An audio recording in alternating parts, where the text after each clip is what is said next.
Una vez creado el cuestionario, podemos entrar en él y vemos que aún no se han agregado preguntas. La opción para agregar preguntas al cuestionario pasa por editar este cuestionario o bien en la rueda dentada en el menú de edición del examen 3, además de muchas más opciones, tenemos la de editar el cuestionario. Vayamos a editarlo. Como veis, el cuestionario está vacío.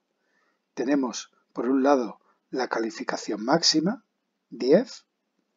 Tenemos para agregar preguntas y para paginar y darnos el estado del cuestionario. Para agregar una pregunta podemos hacerlo desde agregar pregunta y hay dos formas de hacerlo. Primero, manualmente, añadiendo una nueva pregunta o bien añadiéndolas del banco de preguntas o una pregunta aleatoria. O sea, es tener un espacio donde ya están las preguntas creadas y yo las elijo del banco de preguntas o hago que el sistema las elija aleatoriamente de ese banco de preguntas. Veamos cómo sería añadir una pregunta manualmente. Hago clic y nos aparecen una serie de opciones donde nos dan el tipo de preguntas que tenemos para utilizar en nuestro cuestionario. Opción múltiple, verdadero o falso, emparejamiento, respuesta corta. Pongamos, por ejemplo, que vamos a utilizar opción múltiple. Pues hacemos clic y le damos a agregar. Siempre nos va a pedir un nombre de la pregunta, por ejemplo, pregunta de ciberseguridad 01 y el enunciado. Pondríamos el eslabón más débil en una organización es materia de ciberseguridad en una organización es, pondríamos, siempre debemos asignarle una puntuación por defecto y en este caso nos permite ser de opción múltiple, o sea, tener muchas opciones y elegir una, o bien varias respuestas. Y en función del número de respuestas que conteste el alumno, podremos tener un porcentaje de ponderación. Además, podemos decirle que baraje las respuestas, que las A, B, C, D, E, F, las que elijamos, pues nos las baraje. Una vez la opción correcta estará en la A, otra vez en la B, otra vez en la C, y como el sistema sabe siempre cuál es la correcta, pues no tendremos problemas. Como veis, nos da unas posibilidades enormes. Pondríamos aquí las personas como primera opción. Segunda respuesta, los equipos. Tercera respuesta,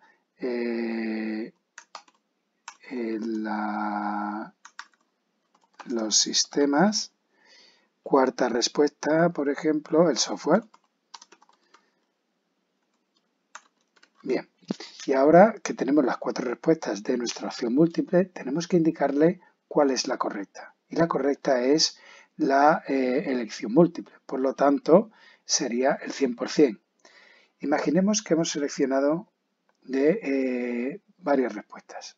Pues entonces, si todas fuesen correctas, le tendríamos que poner el 33,3% a cada una de ellas, o a las 3, perdón, para que fuese las 4. En este caso, el 25% a cada una de ellas, ¿no? Como son 4, sumarían el 100% de las respuestas. Yo aquí pondría el 25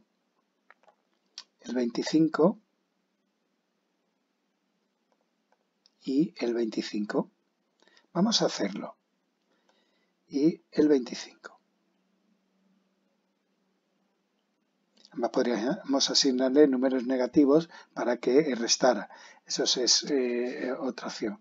Como todas son respuestas correctas, vamos a decir, se permiten varias respuestas, vamos a cambiar el enunciado. Lo que afecta en una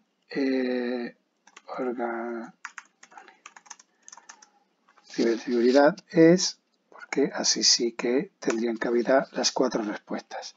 Y le damos a guardar. Ya tendríamos creada nuestra nueva pregunta. ¿Qué podemos hacer ahora? Pues podemos crear otra pregunta igual. Entonces vamos a agregar la pregunta una nueva pregunta porque la estamos haciendo manualmente y vamos a crear una de verdadero o falso. Le decimos pregunta de ciberseguridad 03 y la pregunta sería la ciberseguridad es la materia que se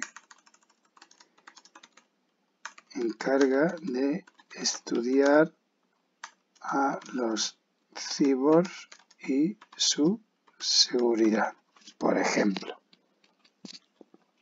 Evidentemente es falsa. Si la acierta tendrá un punto, pero debe ser, eso es, no es verdadera, es falsa.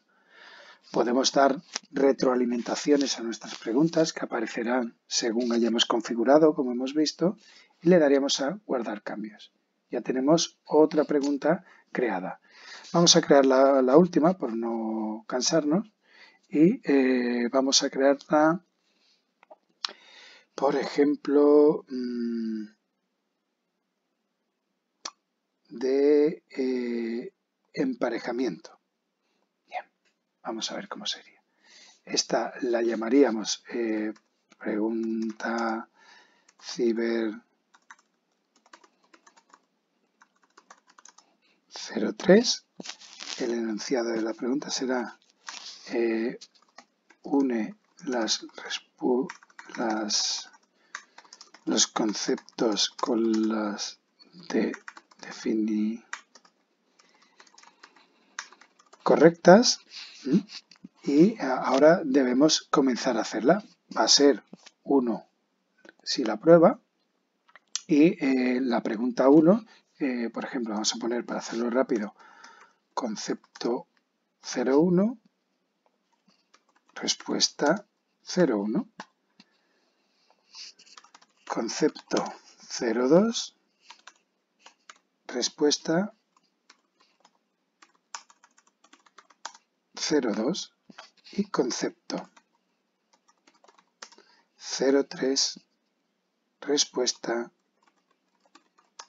03. Podríamos añadir más, pasarla de opciones múltiples y en otras tantas. Guardamos los cambios y ya tendríamos, por ejemplo, nuestro examen de 3 preguntas que si toma las 3 bien, sumarán 10. Ya la Moodle se encarga de hacer los cálculos. Si tuviésemos 10, pues sí que va a corresponder a 1. Si tuviésemos, por ejemplo, 30, pues él haría los cálculos para dar una nota de 10 y recordad, el porcentaje de aprobado debe estar en el 70. Al menos se deben aprobar aquí 2 preguntas para que podamos verlas como aprobadas. Bien, ya tendríamos el examen. ¿Cómo se vería? Pues si vamos a examen, acordaros de la miga de pan, ya no nos pone que no hay preguntas, nos dice las instrucciones y intentemos resolverlos. ¿Veis? La primera que nos ha salido, pues la de emparejar, concepto 1. Tendría que respuesta 1, concepto 2 tal, estaría bien así, ¿verdad? Fijaros, ha barajado por un lado las preguntas, pues esta la hicimos la última, y además las respuestas de la pregunta. Voy a la siguiente pregunta. ¿Qué afecta a una organización el software? Acordaros que aquí tenía que seleccionarlo todo. Daríamos a siguiente. Y la última era la de verdadero y falso, que aquí nos los indicaría. Aquí tenemos, si hemos terminado el intento, veis, ya el alumno lo habría hecho y si lo enviara y terminara, consumiría su primer intento. ¿Veis? Me dice que la primera la hemos fallado porque, como veis, he puesto aquí está mal y la está indicando. Y aquí nos está indicando que esta ha sido correcta y que aquí igualmente ha sido correcto. ¿Veis? Esto sería un trabajo con nuestro examen. El alumno lo verá así. Tienes un examen, has hecho este intento, tu calificación ha sido de un 8,89, fijaros cómo lo ha ajustado, y podemos reintentarlo, pues tenemos 2 intentos más, o dejarlo tal cual. Lo básico, hemos aprendido cómo añadir una pregunta manualmente a nuestro cuestionario. Ahora, si yo elimino, se eliminan las preguntas y ya quedaría el cuestionario liberado. Bien, pues esto ha sido todo. Ahora veremos cómo trabajar con las preguntas que ya están creadas desde el banco de preguntas.